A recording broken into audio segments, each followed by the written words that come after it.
closer home. I want to say this is a game changer. As I said, people will not be slipping through the system even as you undertake investigations. It will make us to be in a position to deal with criminals very faster.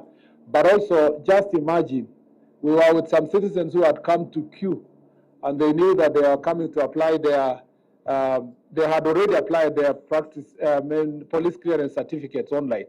So they were coming here to do the fingerprints the old way, you know, with ink all over. Some were even carrying, those who had done the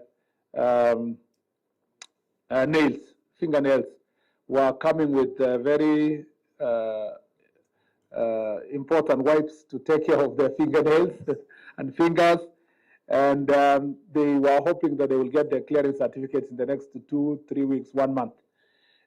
I saw in their faces really some level of excitement when they, at an instant, within 2 minutes, they had their police clearance certificate, and they were joyous and happy. And I look forward to this service really making every Kenyan across the country happy. But it's also going to make criminals sad. Those who have slipped through the system over time, this combination of these two services will make it very difficult for them to survive and to go through. And without really joking, this is a very serious statement. If these systems were there in place for many years, people like Rigathi Gachagua would not have survived the system over the years. To survive as a habitual offender, as a DO, until he sneaked through the system to be our deputy president. Such things will never happen again with this very important technology advancement.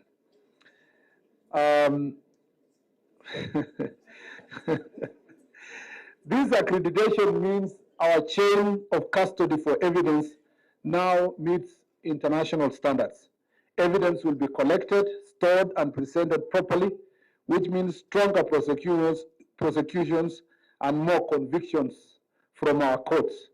It also sends the message that our forensic evidence is now benchmarked globally, and our investigations are better equipped than ever to hold offenders accountable.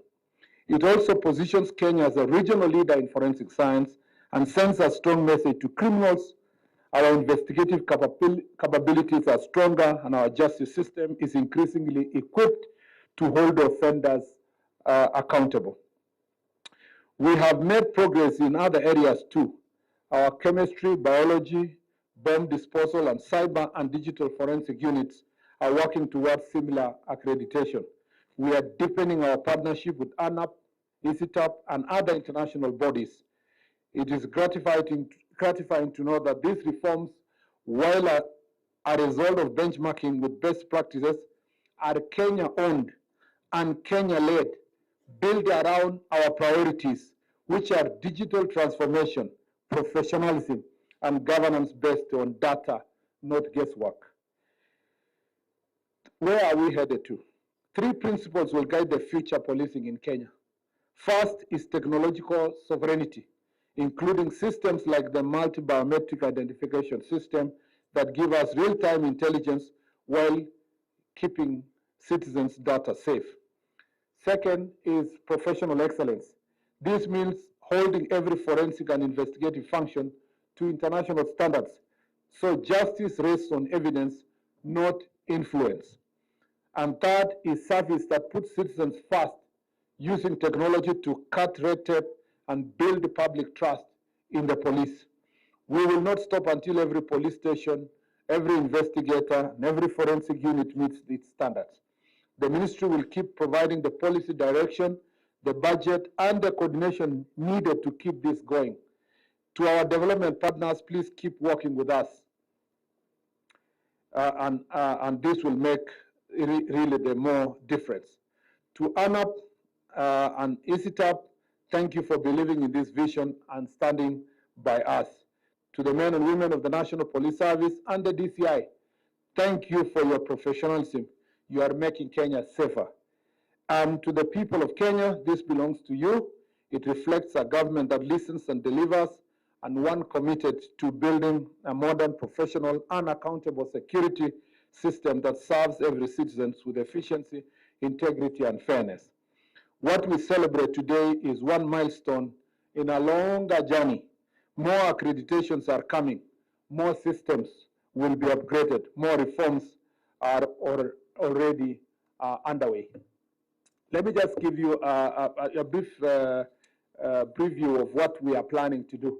As you very well know, we are undertaking currently the procurement process for the IC4, Integrated Command, Control, and Computation System, that will ensure that we have coverage of CCTV cameras in 6 towns in Kenya, which includes the 5 cities of Nairobi, Mombasa, Nakuru, Eldoret, and Kisumu, and also Nyeri town. The objective is to ensure that we leverage on technology, and this technology, just like the technology that DCI has now launched today, will ensure that we have all the biometric, but also we have facial recognition systems, fully supported by AI systems that can, with data analytics, that will ensure that we will then have more areas of our urban areas properly covered. We will hope also to partner with private sector. When we visited the city of New York, NYPD, the New York Police Department, I was pleased to note that the private sector in New York City is working closely with the police department by ensuring that their own private CCTV cameras are integrated with the one for the police, and it helps a great deal to ensure that every corner of our urban areas are properly covered. We are a really faster growing urban population, and it's estimated that by 2050 we will have more than half of the population of Kenya in urban areas, and it's important that we start by ensuring that these places are covered with proper cameras. We will have also command centers, 6 command centers and 1 national command center. This procurement process, which is going on, will be completed soon, and once it's done, it is also going to come together with digital OB, the digital occurrence book. What does that mean? It means that people of Kenya will report crimes at home, at workplace, where it happens in situ, to ensure that reports are going to be done well, and that it will be analyzed and will tell us what are the crime trends in which parts of the country. And then we can easily have proper interventions. We will be able to know which area has defilements, are prone to robberies, prone to goods, and all kind of criminal elements in across the country. And that is important because we are the highly digital government in the world. I don't think there is another government in the world that can challenge Kenya when it comes to digitization of its services. When this government came to office, I still see a clip that the president promised then when he came to office that we will digitize 5,000 services. And I see some people still sharing that clip as though we have not achieved that. We have moved from 5,000 that the president mentioned then, I think it was 2023, to 24,000 services that have been digitized. And we continue with that process.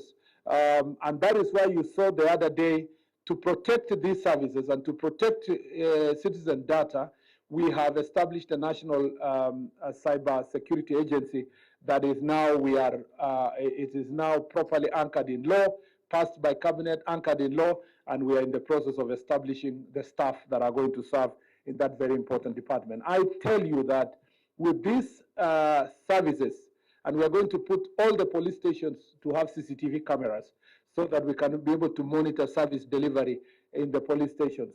It's going also to be, followed by providing the tablets that we promised to all our chiefs, and they will be able to report incidences of criminal incidents, but also dispute resolution cases and administrative issues across the country. That way, we are going to really reform this sector. Jukwaa la Usalama last year gave us a great opportunity to assess the things we were going through, and I want to assure you, Mr. Inspector General of Police, I know that we are planning to operationalize this laboratory in the next 3 to 5 years. But with the consultations we are having with Treasury and considering the A&A raised by this department from the services they provide, we are going to cut that time to become shorter, to even at most 2 years, to ensure that this laboratory is going to be fully functional and can be able to serve the people of Kenya and serve them well. We want to ensure that there are no incidences that we can say as a country that we are unable to investigate, or that it's taking time for us to investigate, because we want to be aided by our laboratory and the science. The last thing I want to say, I would not have said these things, but allow me to say this this morning, IG. These are things I would never really have responded to.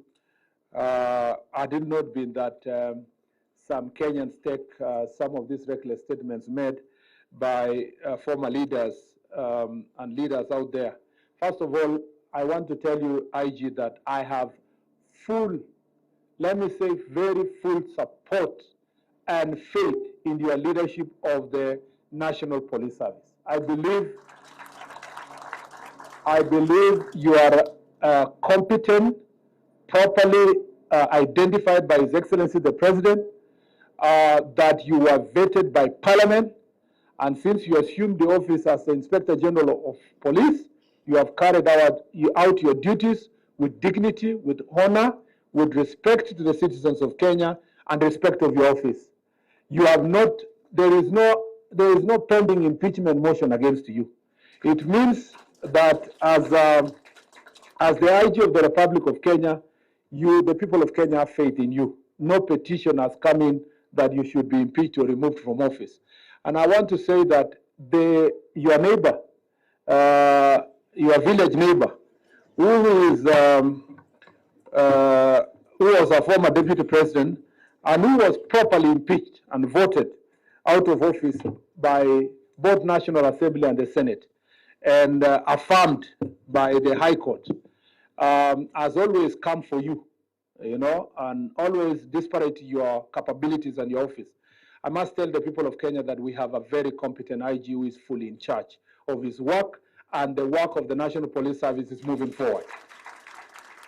Number two, I want to say that Kenya is safer, more secure than ever before. There has never been a period in the Republic of Kenya that there are fewer incidences of terror attacks, of banditry, of criminal robberies, of all kinds of theft. The statistics speak for itself. The National Police Service, under the leadership of the President, and with the investment that this administration has put in place, has made very great strides to protect this country. And it has become better because we work together with our defense, with the NIS. All the agencies of Kenya are working together in a multi-agency approach, and we have been able to secure our country. When we came to office in 2022, going to 2023, it was a very difficult period in Kenya. Banditry was, was happening every day. People were crying, women were crying, people were not in school, children were not in school. People were not in their farms. Today, in Baringo, in Elgeyo Marakwet, in West Pokot, in parts of, in Laikipia, in parts of Samburu, we have a general calm because of the investment that this institution, the National Police Service, has done, and by the government of Kenya. So for anyone to stand out there and say Kenya is not safe, that tourists should not be in our country, that is really embarrassing. And for someone aspiring to hold any public office, I know why Mr. Gachagua speaks the way he does. It's because of desperation. By knowing that he cannot hold office again in Kenya, and he can never be president of this republic, he wants to do a Samson, to take the entire nation, including its economy, down the drain with himself. We are not going to allow that. And I must say that Kenyans and Kenya should not be fed with a lot of lies that are unregulated. And I want to tell media houses, when you invite such reckless human beings to your media houses, please, for God's sake, carry with you a lie detector so that every time you ask him a question, the lie detector will sound. Otherwise, you are going to be misleading the people of Kenya and driving wage and bad language and bad behavior to our country. I must say that this is really very demoralizing to see that anyone. But there is one thing that I'm very happy about Kenyans. Very happy that the opposition, and I can tell you, being a cabinet secretary of Interior, I know what I'm saying. The opposition, all the opposition leaders and all the government leaders agree on only one thing. There is one thing they agree unanimously, that Mr. Gachagua must not hold any public office again, ever. And even those who are hanging around him in the opposition, they are just hoping that he will never run for any office forever. So even when he's delusional and he thinks that he's being cheered by the others, I want to tell him that all those opposition leaders are like an hyena that follows a human hand, hoping that it will fall. And for sure, they know that Gachagua has fallen already. I want to say here, for avoidance of doubt, we take cases that are brought before DCI very seriously. And the DCI takes his job very seriously. The Inspector General of Police is not under the command of the CS MURKOMEN, who was mentioned yesterday 388 times in a TV interview. My name was MURKOMEN, but for God's sake, my name is MURKOMEN. But even though I was referred to MURKOMEN 388 times, I want to say that I have no authority to direct the Inspector General of Police in performance of his duties to investigate and to carry out policing responsibilities. I can only give policy directions and support the department. I believe the DCI officers who are here are well-trained officers to investigate any crime.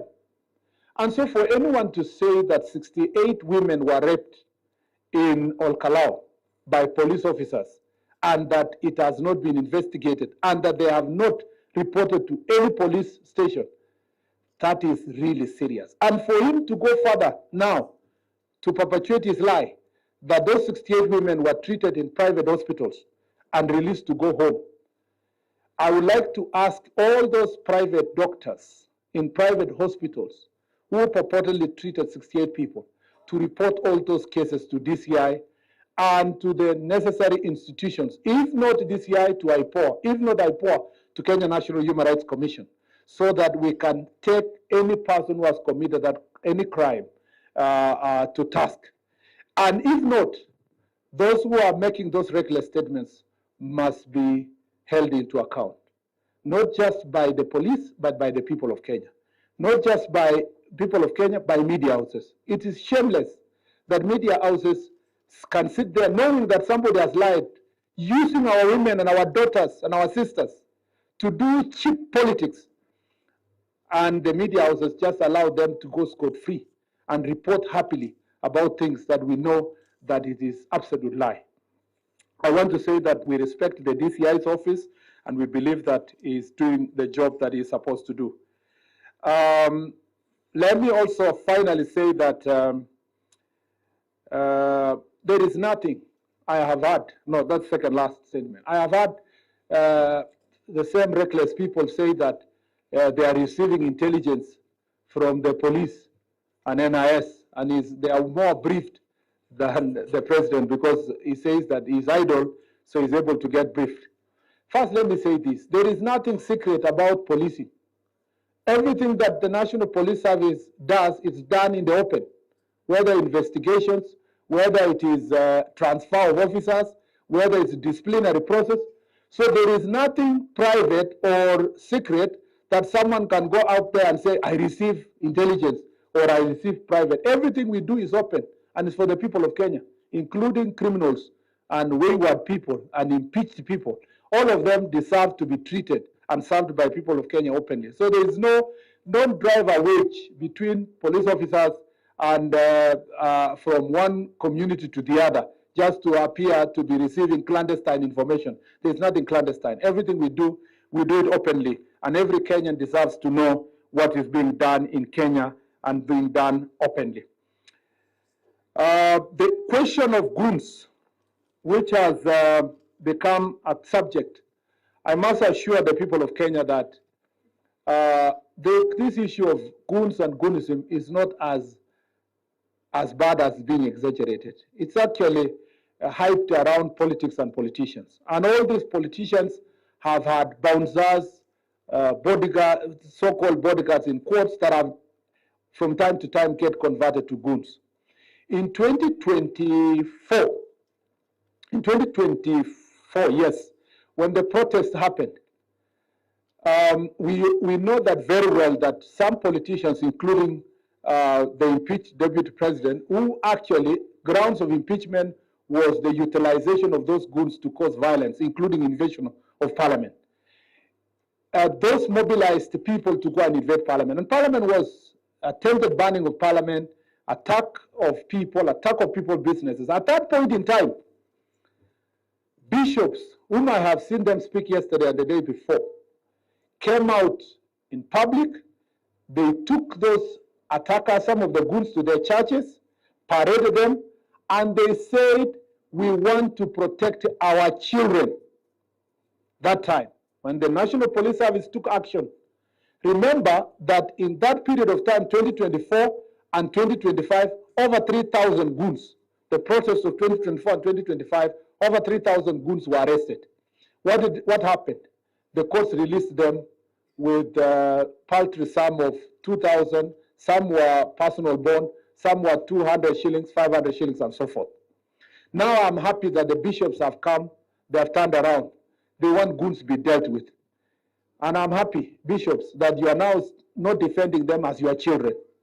So, Bwana IG, the fear the police had that if they deal with these criminals, they don't have public support, is now behind us.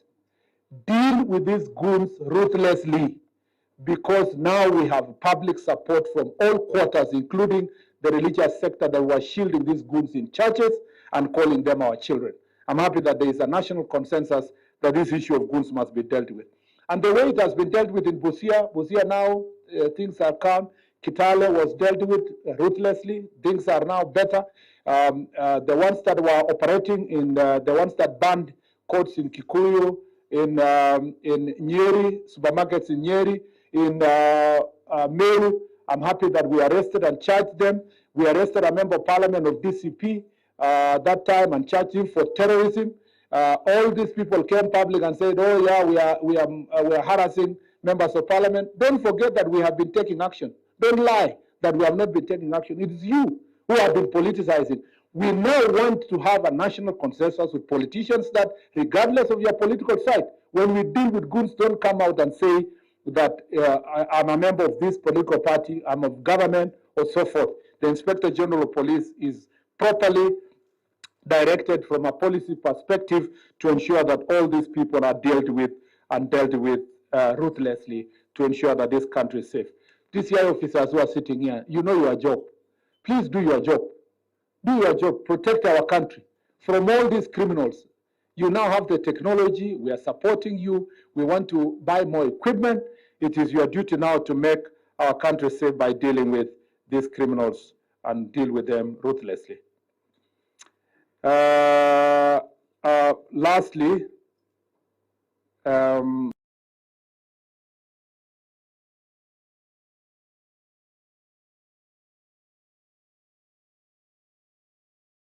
I will shield this National Police Service from persons who want to divide it, to call police officers, to call the IG because he comes from a particular community, to appeal to him that he must do things to support community interest. This is National Police Service.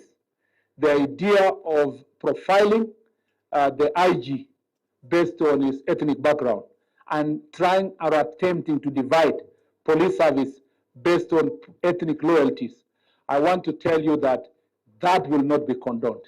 The National Police Service treats every police officer as a police officer who is a patriot serving their country. We do not walk in here and try to establish the ethnic composition of our police service. Those shares politics that were being perpetuated out there should not be brought to the National Police Service. And I want to request lastly, the NCIC to take their mandate very seriously. This idea of profiling citizens as wasaliti is going to give birth to something else. I saw now last night that the guy was giving excuses about Al-Kalau, that young people will protect their vote, that they will beat police officers. That is not all that, and I know Mr. Gashako well. I have worked with him, I know him very well. He's a coward, but he's also dangerous. Yeah? If you saw the statements he was making, that all the people will protect their vote, the youth will come to police station, they will beat police officers, they did so in Volcalau, that is not an empty statement. What he is trying to do, he wants to recruit a militia before the elections, so that we will have a parallel system of militias that are purportedly protecting the vote. But the truth is that he wants to use criminals to attack people who he believes are wasaliti and who do not stand in his political side. We must not allow that. And we will not allow. And I want to tell young people who are going to be recruited to that direction, in no uncertain terms, do not attempt.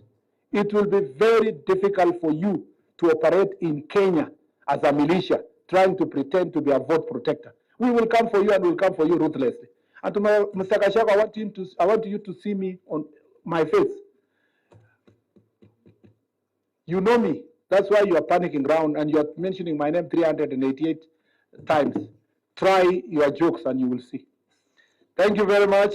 Thank you, IG. Wish you well. God bless you. Asanteni sana. Maybe to media, now that you didn't saw it here. Asanteni sana. God bless you.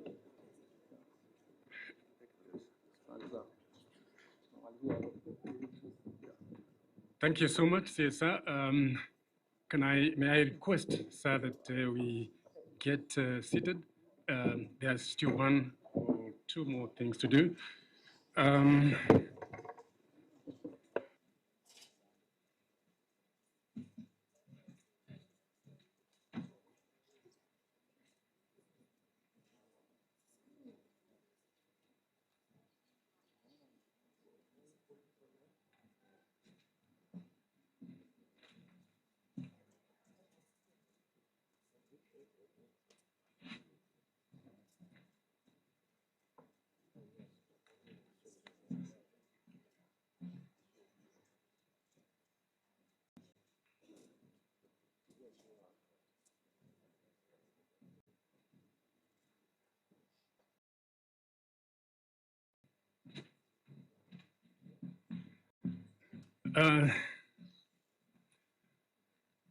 I want, first of all, to really appreciate our chief guests. Sir, we feel energized, we feel motivated, and that is not the way to appreciate. I think there's something I learned recently. Let's stand up. Let's appreciate the CS with those insightful words of encouragement, especially to us, the law enforcement officers. We're going to do 5 factorial, and I think we know how to go about it. 1, 2, 3, 4, 5. 1, 2, 3, 4. 1, 2, 3, and then, okay, 1, 2, 3, go.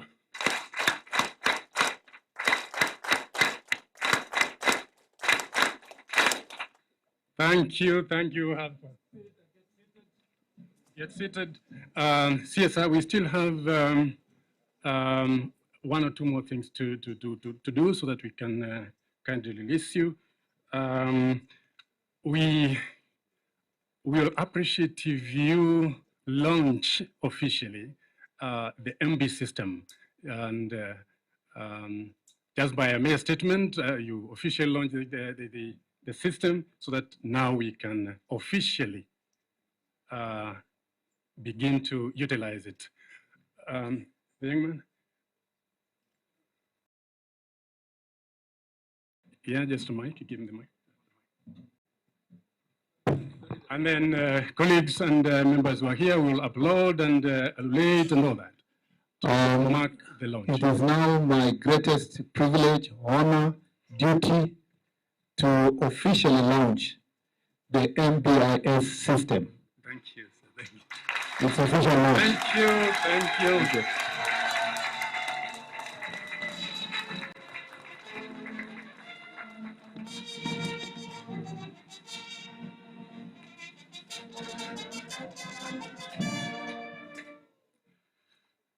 Very good. One more thing.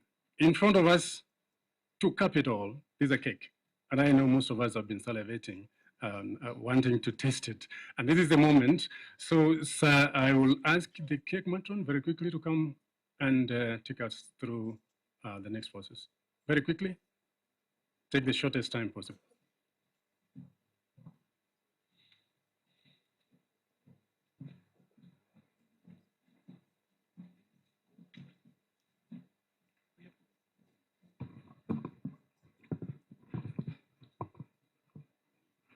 Our chief guest, CS Interior, Mr. Honorable MURKOMEN Kipchumba, sir. I would like to ride on the protocol so far established. My name is Miriam Musioka, a Superintendent of Police and the Deputy Head Forensic Biology Section, and I'm assisted by another officer. Mgeni wetu wa heshima, waziri wetu wa usalama wa ndani, Bwana Kipchumba MURKOMEN, Bwana IG, Inspector Generali Mr. Douglas Kanja, mkurugenzi wa upelelezi wa jinai, Bwana Mohamed Amin, naibu wa Inspector Generali, Bwana Masengeli, wageni wetu nikizingatia itikadi zote zilizowekwa. Kwa majina naitwa Inspector Regina Chepkoechto, mtaalamu katika mahabara haya kuu ya polisi kama mkaguzi na msajili kupitia vidole. Karibuni.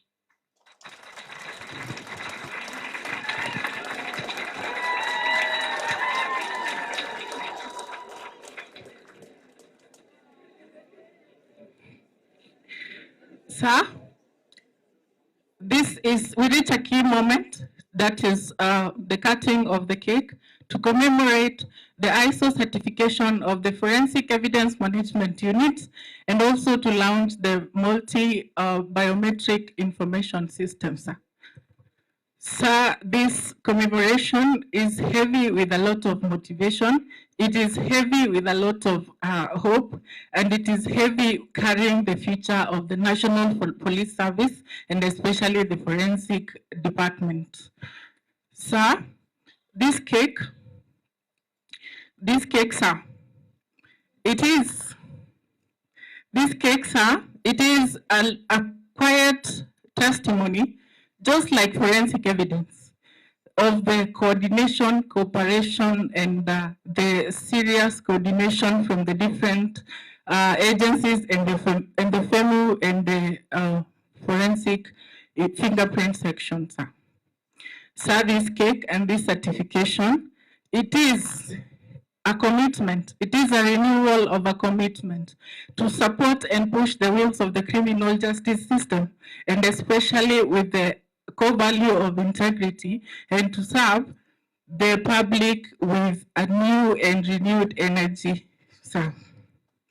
Sir, this cake, it is an agreement that we are going to uphold the standards so far set, and we are going to continue upholding them. And I believe, sir, Singapore is going to benchmark with us from now. Sir, this cake, it is a proof beyond reasonable doubt that the National Police Service, especially the forensic section, is a center for excellence in the region and the international realm. Sir, this cake, it is a commitment once again to serve the public in a better capacity and a renewed motivation, especially with your presence here and with your continued support. We promise you and we assure you that we shall give our best, sir. Sir, with your permission, allow me to invite you kindly to come and help us cut this cake officially. Thank you.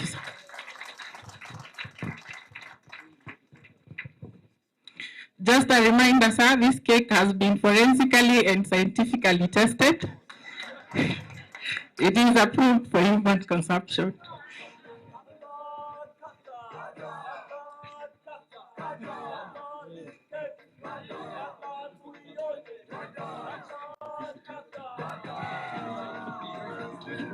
We would also like to invite the international parties and agencies and partners to kindly come and assist us also cut the cake, as we appreciate their coordination.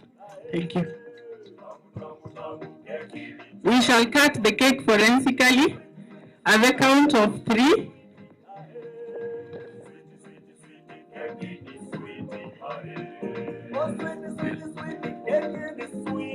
Keki tunakata forensically. 2, 3, go.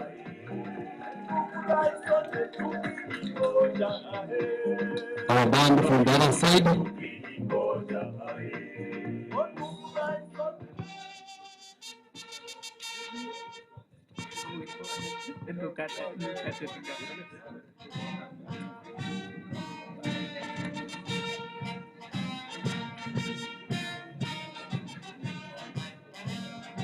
The Honorable has cut the cake.